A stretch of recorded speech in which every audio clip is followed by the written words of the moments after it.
Today's date's October 25th, 2021, 2:28 p.m. I'm at the Sheriff's Office. This is Detective Robinson. I'm attempting to reach out to a Bill Thomas at the request of Captain Moran.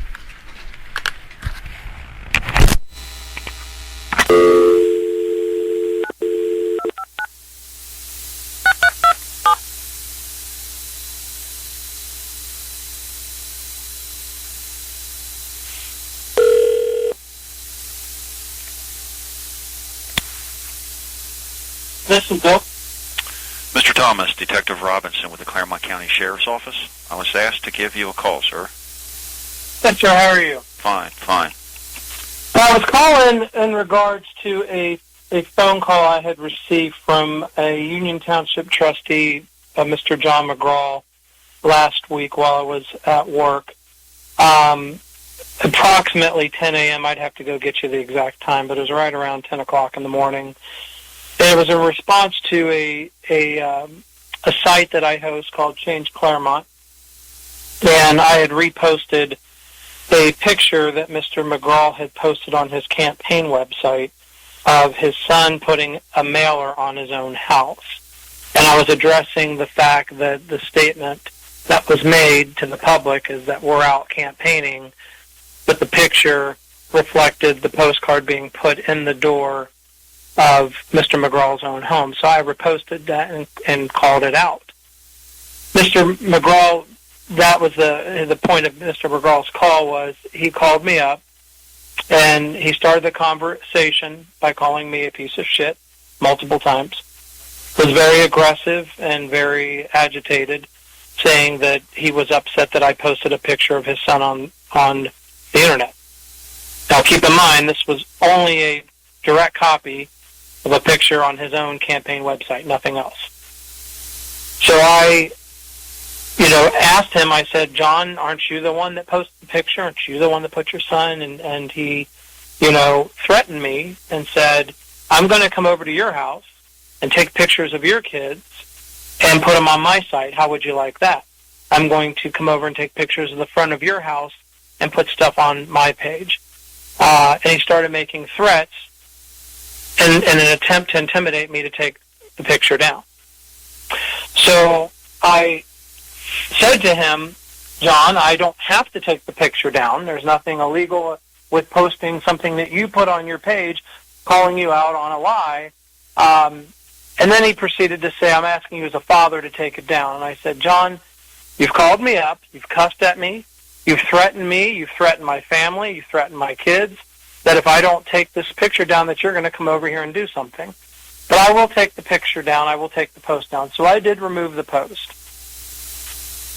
And I have gone back and forth after the last few days, and I texted him, and I said, I took a picture of something, the Mr.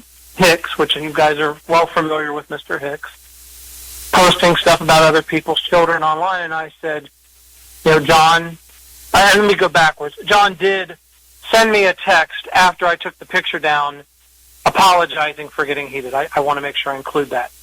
Then I texted Mr. McGraw days later and brought up the fact that, people are posting about other people's kids and he has nothing to say about it. Is this right? And he never, other than saying, I'll look into it, never got back with me.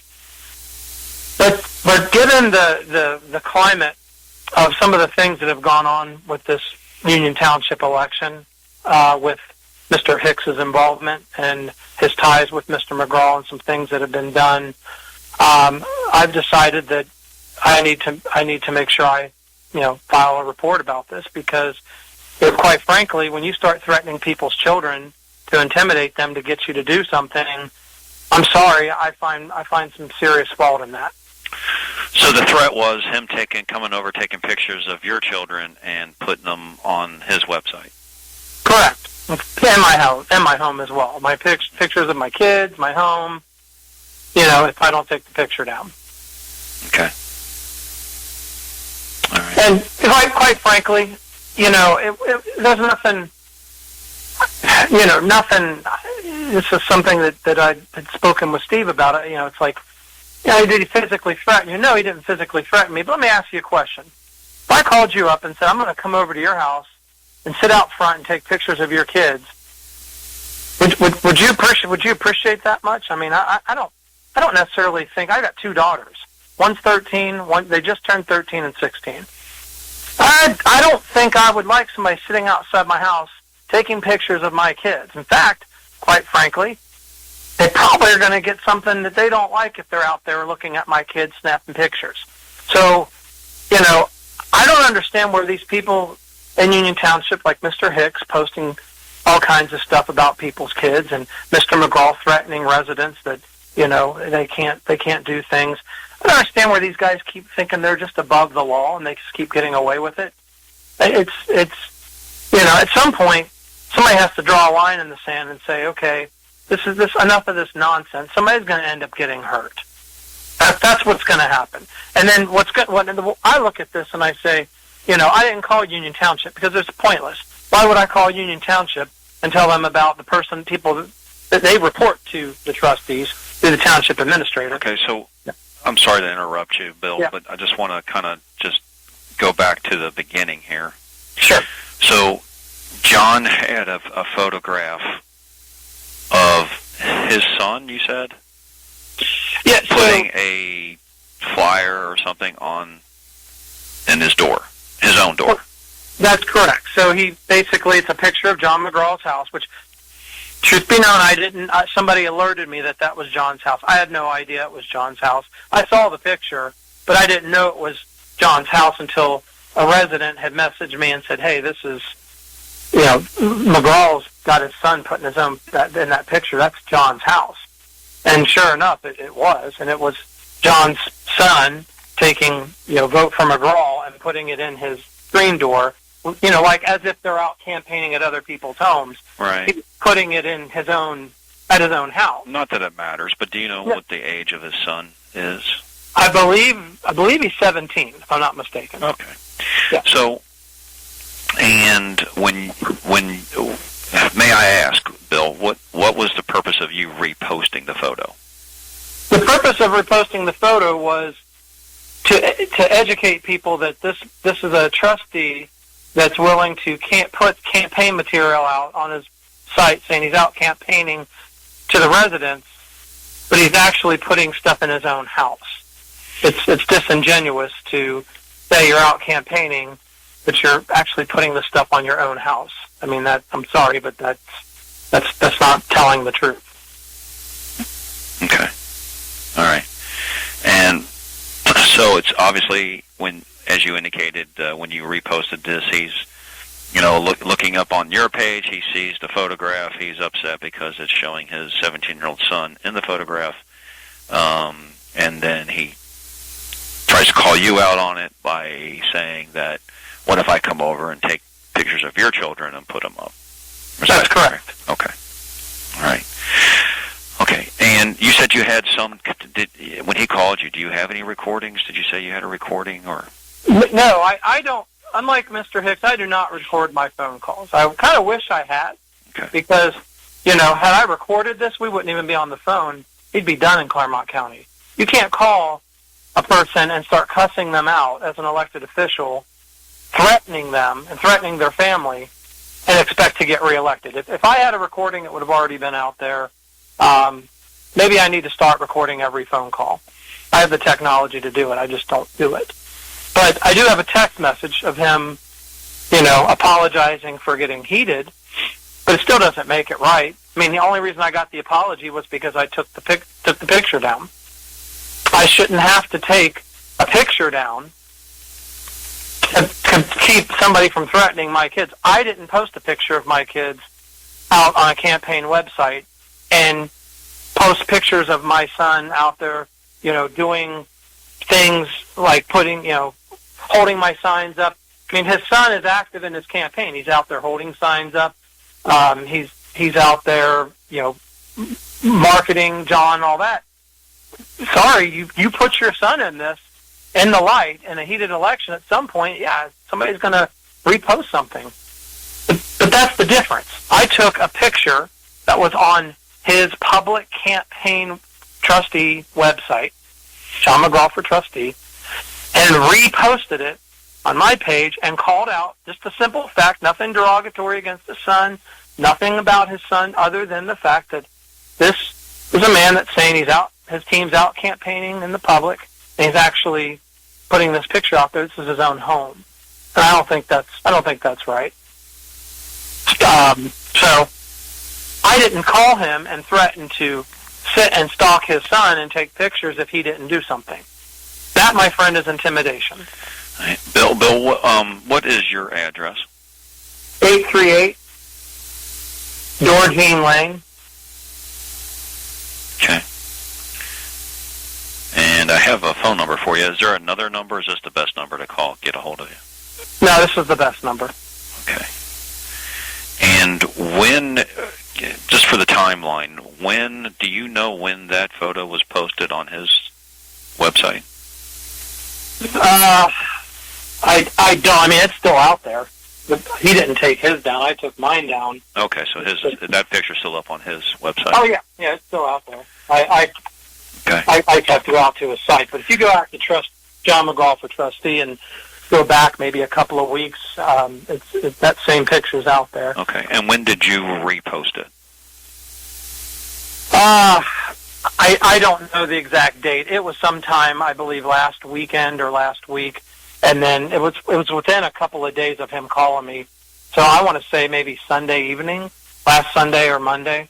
Okay. And then I took it down while we were on the call, and then once I took it down, that ended the call. And then after you took it down, he sent you a text apologizing for his outburst. Yeah, I do have that text message he said, I apologize for getting heated. Okay. And it's a little more than getting heated, though. I think my issue here is that you have an elected official intimidating somebody not to say, put something, which quite frankly is the truth. I mean, what I posted was factual information. Did you respond to his text? Let me look. I sent him another text afterwards about another incident where somebody's family was posted, and I asked him, I said, are you going to call this out since you're calling me out for doing something? Let me just a second. Let me pull So, thank you. I appreciate it. I apologize for getting heated. I said, that's fine. That's how heated I was when I called Union Township when Chris posted the picture of my grandfather 2 months after he passed, as well as my son. I will take you up on meeting you in person at some point, because he had mentioned to me at the end of the call he would be willing to meet with me in person, but he's not set anything up. So that was in response to last year when Mr. Hicks was posting pictures of my family, my son. I contacted Union Township Police Department, and they said, sorry, it's out there in the public. There's nothing you can do about it. So I had to let it go.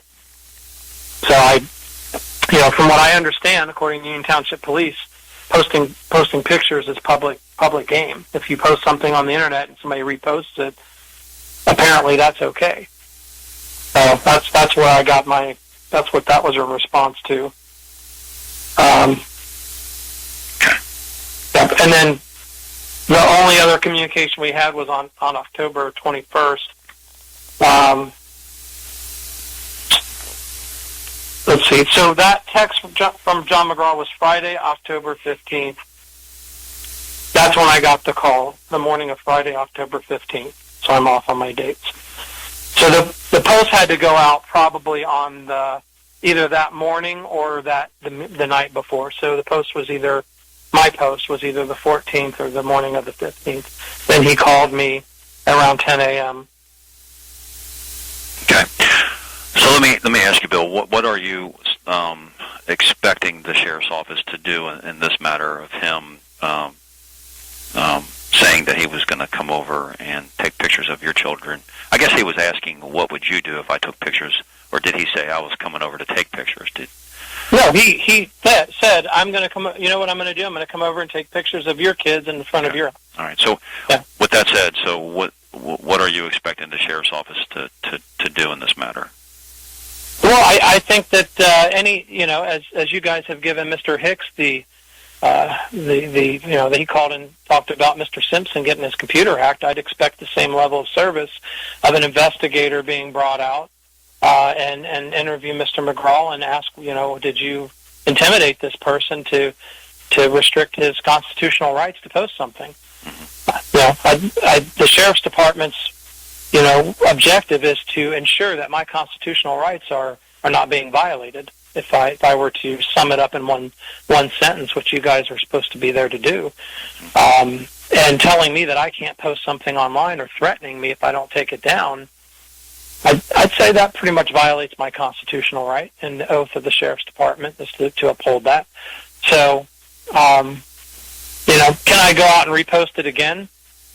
I guess, but then I'm going to get, potentially Hicks or McGraw or one of those guys out here harassing my children, and then you guys are going to come in and pick me up for something that you don't want to be picking me up for. Because if anybody ever comes over here and messes with my kids, that's the end of it. I mean, I don't put my daughters out there on campaign. I don't involve them in politics. I keep them separate. If Mr. McGraw doesn't want his kid in the spotlight, don't post your kid on your campaign website. Keep him out of it. It could have been anybody. I would have reposted the picture. It had nothing to do with his son. But he took it as a personal deal. He made a threat to me if I didn't take it down. And, I can review what the Ohio Revised Code says about intimidation, but I believe it's intimidation to threaten somebody to do something. If they don't do it, you're going to do something to them.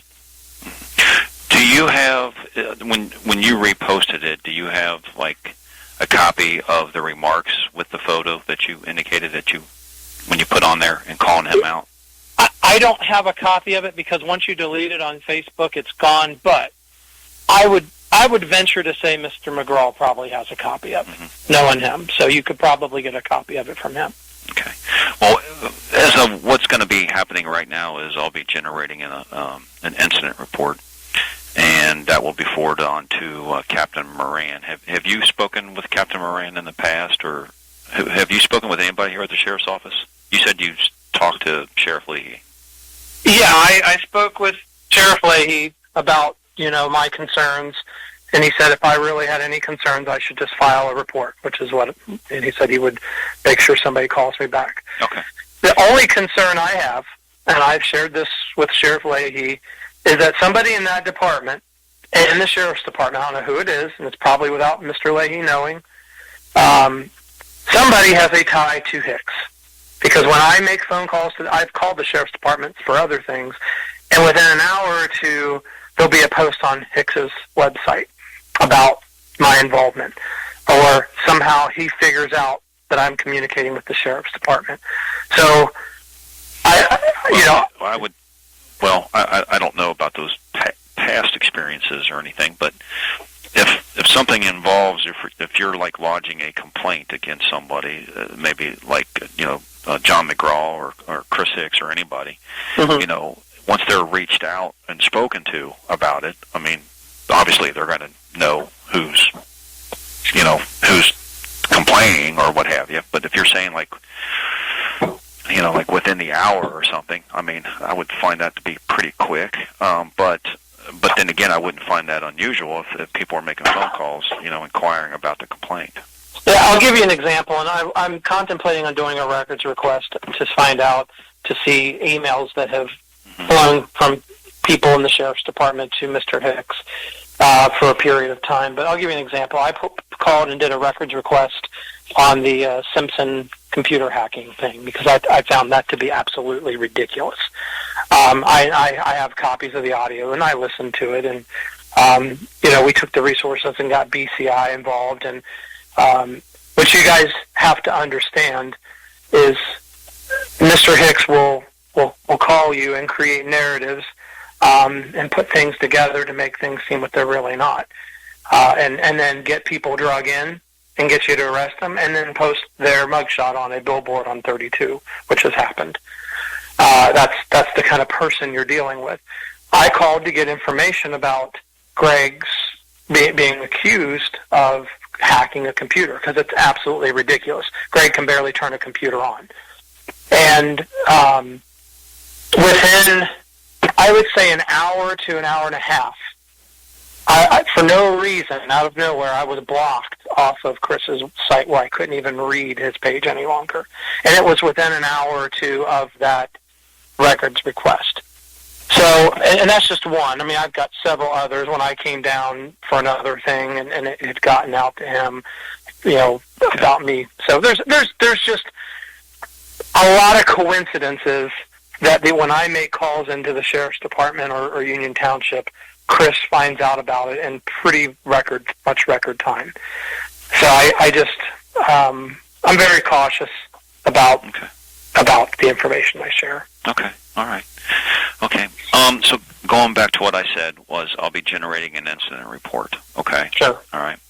And then I'm going to forward that on to the investigative supervisor, and that would be Captain Moran. And it'll be taken up at that time, either assigned to somebody or he will assign it to himself. But that's what I'm going to be doing to do that. So what I do want to ask you, would it be okay if I call you back if I had some additional questions as I'm getting into and writing the incident report? I want to be as detailed as I can. Would it be okay if I call you back? Yeah, you can call me back. And like I said, John probably has a copy of the post, I would suspect. I would give it to you if I had it, but once you delete it, it's gone. Okay. Which I took it down. But when either he's going to lie to you guys and say he never made that phone call, or he'll lie and say he didn't threaten me, and then we were in a he said she said thing. But we'll just see how honest he is. And if I just think that it's you're dealing with a 13-year-old and a 16-year-old, two girls, and you start bringing stuff like that up, that you're going to come over here and take pictures of them. Yeah, their mom and I have some concerns with a person that would make that threat, especially an elected official in the township that has the resourcing of a police department behind. Well, I guess it would be appropriate to contact, at least, at the bare minimum, contact Mr. McGraw and advise him not to have any contact with you. I mean, is that something that you would prefer? I mean, at least through this process? I'm perfectly okay with him not contacting me at this point. I mean, either via text or having somebody else contact you through him, Yeah, I mean, that's fine. I personally am, again, this is about my children. I don't care about John. He can put stuff about me all he wants or threaten me all he wants. Me personally, so I'm not really worried about him contacting me, but if that's what's good for your investigation, that's fine. I'm okay with that. I just don't know, in other words, I mean, if he's calling you and you're saying, he's making threats or what have you, having law enforcement tell him not to communicate with you any further would be grounds for, be it, menacing or telephone harassment or what have you. Sure. I mean, that's perfectly fine. I mean, unfortunately, he's a trustee, so it's kind of a bad place, because if there's a problem that I have with a resident, like junking up the neighborhood, I'll just call it in. Usually I call the trustees, but that's fine. There's 3 trustees. I can call one of the other ones. He's president of the trustee board. But I just want to make it clear, I'm not worried about me, because I'm just not worried about myself. I'm more worried about my kids getting off the bus or onto the bus in the mornings and somebody being out here stalking them or messing with my kids, because that's just going to set me up for being the next person that's going to be sitting in front of Judge Farnick, like what's happening today. And I want you to understand that as somebody that's you've been with the Sheriff's Department, I would assume, a long time. That's what we're dealing with right now. We're dealing with a person that creates scenarios for people to break the law through borderline breaking the law themselves. And what happens is then people get scared, or they do something stupid like lie to the Sheriff's Department, and they're, sitting on a bench right now under trial. And I just think you guys, and I've told Steve this as well, you guys have got to understand that this is a twisted individual that is creating a path to it's like if a police officer were to follow me for 30 miles and I knew he was behind me, at some point I'm going to break the law. I might swerve and cross the yellow. I might forget to turn a turn signal on. I may not pause at 3 seconds at the stop sign. At some point, you're almost guaranteed a law of averages that you're going to break the law by an officer following you because you're in your head. That's what's going on right now, and I think you guys need to really think about that when these types of things come in. But I can assure you that nobody is calling and threatening people's kids. This is kind of in its own world. I can't imagine if David Jubal called Chris and threatened to, go film his son. You guys would have him in a hangman noose in the middle of Batavia. I mean, it would be crazy if the situation were reversed. So I appreciate you, taking the report, getting, a fair shake here, and I'll keep an eye on see how this progresses. All right, Bill. If I have any questions, I'll reach out to you. I appreciate it. All right, thank you. All right, Bye-bye. sir. All right, bye.